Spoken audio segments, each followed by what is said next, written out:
Hi welcome to K7SCA trading lab. నేను మీ కిషోర్ శ్రీరాముల. చూసారు కదండి మన ఇండికేటర్స్ చార్ట్స్ ఎలా వర్క్ అవుతున్నాయో. సో ఇవాళ మన నిఫ్టీ అయితే సో నిన్న లాస్ట్ మూమెంట్ సెల్లింగ్ ఉన్నింది.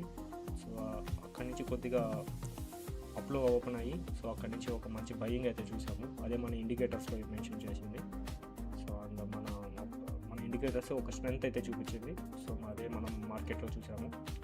సో మన పివోట్ పాయింట్గా పెట్టుకొని ఒక అడ్డీ అమౌంట్ ఎవరైనా ట్రేడ్ చేస్తుంటే మంచి లాభాలు ఉండేవి. అండ్ మనం సజెస్ట్ చేసినట్టే సో మన అప్పర్ పివోట్ ఎప్పుడు కొద్దిగా so stop loss plus profit booking అయితే చేయమని చెప్తాను. సో దాని తర్వాత ఇంకేదైనా మనకి ఒక మంచి లెవెల్స్ వస్తే తీసుకున్నామండి.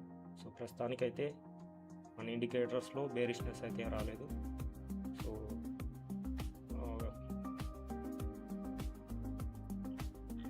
వెంటనే చార్ట్స్ మీద మారొద్దండి. సో ఒక ఇండికేషన్ ఉంటే సో చార్ట్స్లో కన్ఫర్మ్ అయినప్పుడే అది మంచి ట్రేడ్ అవుతుంది.